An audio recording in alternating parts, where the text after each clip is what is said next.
Good morning. How are you? It's been great, hasn't it? I've been blown away by the whole thing. In fact, I'm leaving.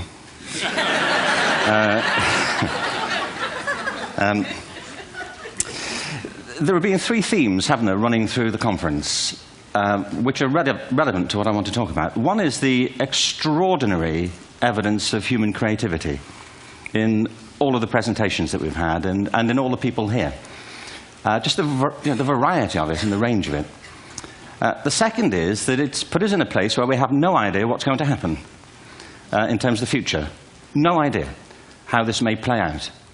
I have an interest in education. Actually, what I find is everybody has an interest in education. Don't you? I find this very interesting. If you're at a dinner party and you say you work in education, actually, you're not often at dinner parties, frankly, if you work in education. You're not asked, you know, and you're never asked back, curiously. That's I think it strikes me. But if you are, and you say to somebody, they say, what do you do? And you say, you work in education, you can see the blood run from their face. They think, oh my God, you know, why me? It's my one night out all week. But if you ask people about their education, they pin you to the wall. Because it's one of those things that goes deep with people. Am I right? Like religion and money and other things.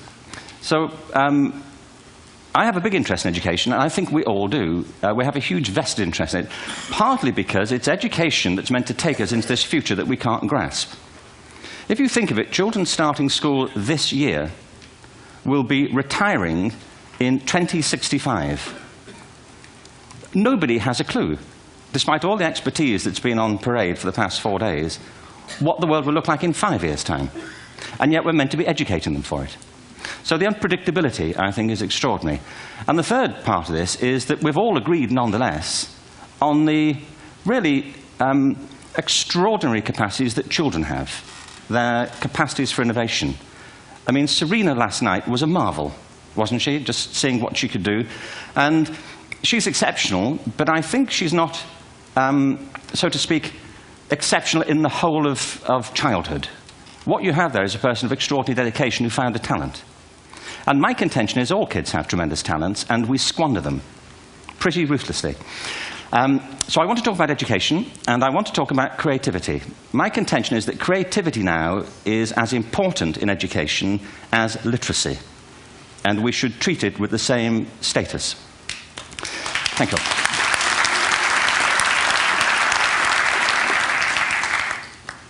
That was it, by the way. Thank you very much. So, 15 minutes left. Well, I was born... No, I had a great story recently, I love telling it, of a little girl who was in a drawing lesson. She was 6, and she was at the back drawing, and the teacher said this little girl hardly ever paid attention. And in this drawing lesson, she did. And the teacher was fascinated. She went over to her and she said, "What are you drawing?" And the girl said, "I'm drawing a picture of God." And the teacher said, "But nobody knows what God looks like." And the girl said, "They will in a minute."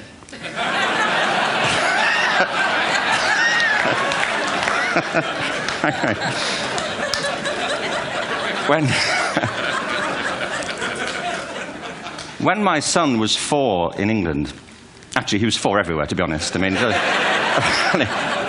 if we're being strict about it, wherever he went, he was 4 that year. But he was in the Nativity play. Do you remember the story? No, it was big. It was a big story. Mel Gibson did the sequel. You may have seen it. I don't know. It was Nativity 2. But James got the part of Joseph, which we were thrilled about. We consider this to be one of the lead parts. We had the place crammed full of agents and T-shirts. You know, James Robinson is Joseph. He didn't have to speak, but do you know the bit where the 3 kings come in? They come in bearing gifts, and they bring gold, frankincense, and myrrh. This really happened. We're sitting there, and they, I think, just went out of sequence. Because we talked to the little boy afterwards and said, you know, are you okay with that? And they said, yeah, why was that wrong?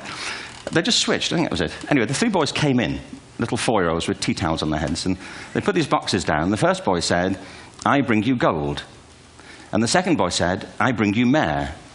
And the third boy said, "Frank sent this."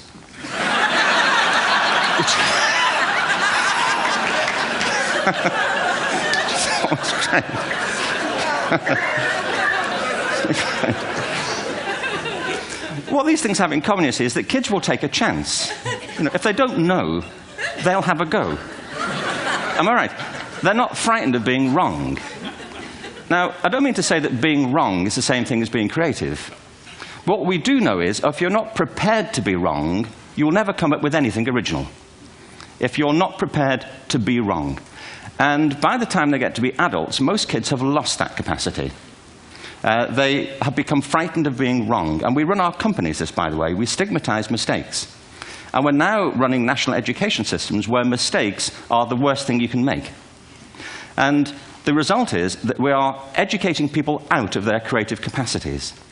Picasso once said this. He said that all children are born artists. The problem is to remain an artist as we grow up. I believe this passionately, that we don't grow into creativity, we grow out of it. Or rather, we get educated out of it. So why is this? I lived in Stratford-on-Avon until about 5 years ago. In fact, we moved from Stratford to Los Angeles. So you can imagine what a seamless transition, you know, this was from LA. Actually, we lived in a place called Snitterfield, just outside Stratford, which is where Shakespeare's father was born. Are you struck by a new thought? I was. You don't think of Shakespeare having a father, do you? Do you? Because you don't think of Shakespeare being a child. Do you? Shakespeare being 7. I never thought of it. I mean, he was 7 at some point. He was in somebody's English class, wasn't he? Do you understand? Really? How annoying would that be? You know?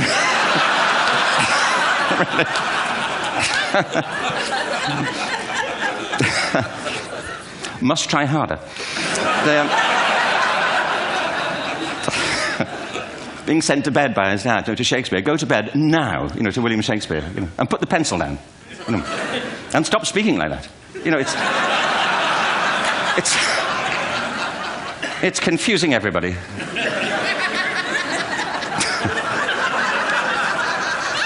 Anyway, we moved from Stratford to Los Angeles, and I just want to say a word about the transition. Actually, my son didn't want to come. I've got 2 kids. He's 21 now, and my daughter's 16. He didn't want to come to Los Angeles. He loved it, but he had a girlfriend in England. This was the love of his life, Sarah. He'd known her for a month. Mind you, they'd had their 4th anniversary by then, because it's a long time when you're 16. Anyway, he was really upset on the plane. He said, "I'll never find another girl like Sarah." And we were rather pleased about that, frankly, because she was...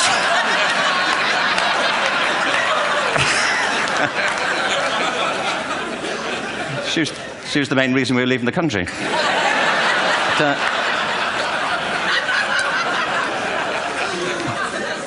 But something strikes you when you move to America and when you travel around the world. Every education system on Earth has the same hierarchy of subjects. Everyone, doesn't matter where you go. You think it would be otherwise, but it isn't. At the top are mathematics and languages, then the humanities, and the bottom are the arts, everywhere on Earth. And in pretty much every system, too, there's a hierarchy within the arts. Art and music are normally given a higher status in schools than drama and dance. There isn't an education system on the planet that teaches dance every day to children the way we teach them mathematics. Why? Why not? I think this is rather important. I think maths is very important, but so is dance. Children dance all the time if they're allowed to. We all do. We all have bodies, don't we? You know, did I miss a meeting? I mean, I think... Truthfully, what happens is, as children grow up, we start to educate them progressively from the waist up. And then we focus on their heads, and slightly to one side. If you were to visit education as an alien and say, what's it for, public education, I think you'd have to conclude, if you look at the output, you know, who really succeeds by this? Who does everything they should? Who gets all the brownie points? You know, who are the winners? I think you'd have to conclude the whole purpose of public education throughout the world is to produce university professors. Isn't it? They're the people who come out the top. And now, I used to be one. So there, you know. And I like university professors, but, you know, we shouldn't hold them up as the high watermark of all human achievement. They're just a form of life. You know, another form of life. But they're rather curious, and I say this out of affection for them. There's something curious about professors. In my experience, not all of them, but typically, they live in their heads. They live up there, and slightly to one side. They're disembodied, in a kind of literal way. They look upon their body as a form of transport for their heads. It's... Don't they? It's a way of getting their head to meetings.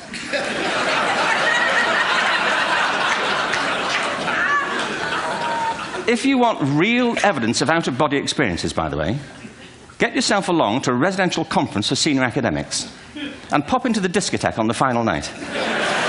And there you will see it, grown men and women writhing uncontrollably off the beat, waiting till it ends so they can go home and write a paper about it. Now, our education system is predicated on the idea of academic ability. And there's a reason. The whole system was invented around the world. There were no public systems of education really before the 19th century. They all came into being to meet the needs of industrialism. So the hierarchy is rooted on two ideas. Number one, that the most useful subjects for work are at the top. So you were probably steered benignly away from things at school when you were a kid, things you liked, on the grounds you would never get a job doing that. Is that right? Don't do music, you're not going to be a musician. Don't do art, you won't be an artist.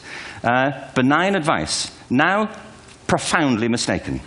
The whole world is engulfed in a revolution. And the second is academic ability, which has really come to dominate our view of intelligence because the universities designed the system in their image. If you think of it, the whole system of public education around the world is a protracted process of university entrance. And the consequence is that many highly talented, brilliant, creative people think they're not, because the thing they were good at school wasn't valued or was actually stigmatized. And I think we can't afford to go on that way. In the next 30 years, according to UNESCO, more people worldwide will be graduating through education than since the beginning of history. More people. And it's the combination of all the things we've talked about, technology and its transformational effect on work, and demography and the huge explosion in population. Suddenly, degrees aren't worth anything. Isn't that true? When I was a student, if you had a degree, you had a job. If you didn't have a job, it's because you didn't want one. And I didn't want one, frankly. So, but now, kids with degrees are often heading home to carry on playing video games, because you need an MA, where the previous job required a BA, and now you need a PhD for the other. It's a process of academic inflation, and it indicates the whole structure of education is shifting beneath our feet. We need to radically rethink our view of intelligence. We know three things about intelligence. One, it's diverse. We think about the world in all the ways that we experience it. We think visually, we think in sound, we think kinesthetically, we think in abstract terms, we think in movement. Secondly, intelligence is dynamic. If you look at the interactions of a human brain, as we heard yesterday from a number of presentations, intelligence is wonderfully interactive. The brain isn't divided into compartments. In fact, creativity, which I define as the process of having original ideas that have value, more often than not, comes about through the interaction of different disciplinary ways of seeing things. The brain is intentionally... By the way, there's a shaft of nerves that joins the two halves of the brain called the corpus callosum. It's thicker in women. Following on from Helen yesterday, I think this is probably why women are better at multitasking. Because you are. Aren't you? There's a raft of research, but I know it from my personal life. If my wife is cooking a meal at home, which is not often, thankfully, but if she's doing... No, she's good at some things. But if she's cooking, she's dealing with people on the phone, she's talking to the kids, she's painting the ceiling, she's doing open heart surgery over here. If I'm cooking, the door is shut, the kids are out, the phone's on the hook. If she comes in, I get annoyed. I say, Terry, please, I'm trying to fry an egg in here.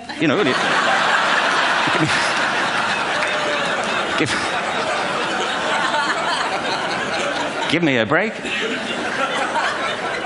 Actually, there was do you know that old philosophical thing? If a tree falls in a forest and nobody hears it, did it happen? Remember that old chestnut?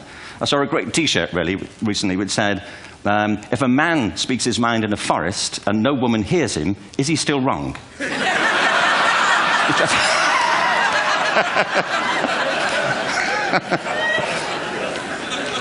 And the third thing about intelligence is it's distinct. I'm doing a new book at the moment called Epiphany, which is based on a series of interviews with people about how they discovered their talent. I'm fascinated by how people got to be there. It's really prompted by a conversation I had with a wonderful woman who most people have never heard of. She's called Gillian Lynn. Have you heard of her? Some have. She's a choreographer, and everybody knows her work. She did Cats. and Phantom of the Opera. She's wonderful. I used to be on the board of the Royal Ballet in England, as you can see. And anyway, Jill and I had lunch one day. I said, how'd you get to be a dancer? And she said it was interesting. When she was at school, she was really hopeless. And the school in the 30s wrote to her parents and said, we think Gillian has a learning disorder. She couldn't concentrate. She was fidgeting. I think now they'd say she had ADHD. Wouldn't you? But this was the 1930s, and ADHD hadn't been invented, at this point. So it wasn't an available condition. People weren't aware they could have that. Anyway, she went to see this specialist. So this oak-panelled room, and she was there with her mother, and she was led and sat on this chair at the end, and she sat on her hands for 20 minutes while this man talked to her mother about all the problems Gillian was having at school. And at the end of it, because she was disturbing people, her homework was always late and so on, little kid of 8, in the end, the doctor went and sat next to Gillian and said, Gillian, I've listened to all these things that your mother's told me. I need to speak to her privately. So he said, wait here, we'll be back. We won't be very long. And they went and left her. But as they went out the room, he turned on the radio that was sitting on his desk. And when they got out the room, he said to her mother, just stand and watch her. And the minute they left the room, she said she was on her feet, moving to the music. And they watched for a few minutes, and he turned to her mother, and he said, Mrs. Lynn, Gillian isn't sick. She's a dancer. Take her to a dance school. I said, what happened? He said, she did. I can't tell you how wonderful it was. We walked in this room, and it was full of people like me. People who couldn't sit still. People who had to move to think. Who had to move to think. They did ballet, they did tap, they did jazz, they did modern, they did contemporary. She was eventually auditioned for the Royal Ballet School. She became a soloist. She had a wonderful career at the Royal Ballet. She eventually graduated from the Royal Ballet School, found her own company, the Gillian Dance Company, met Andrew Lloyd Webber. She's been responsible for some of the most successful musical theatre productions in history. She's given pleasure to millions, and she's a multi-millionaire. Somebody else might have put her on medication and told her to calm down. Now, I think...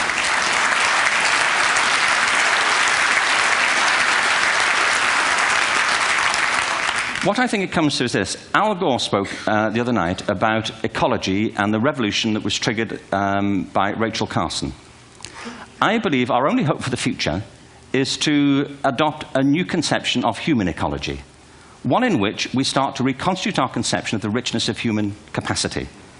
Our education system has mined our minds in the way that we've strip-mined the earth for a particular commodity, and for the future, it won't serve us. We have to rethink the fundamental principles on which we're educating our children. There was a wonderful quote by Jonas Salk, who said, if all the insects were to disappear from the earth, within 50 years, all life on earth would end. If all human beings disappeared from the earth, within 50 years, all forms of life would flourish. And he's right. What TED celebrates is the gift of the human imagination. We have to be careful now that we use this gift wisely and that we avert some of the scenarios that we've talked about. And the only way we'll do it is by seeing our creative capacities for the richness they are and seeing our children for the hope that they are. And our task is to educate their whole being so they can face this future. By the way, we may not see this future, but they will. And our job is to help them make something of it. Thank you very much. Bravo. Here.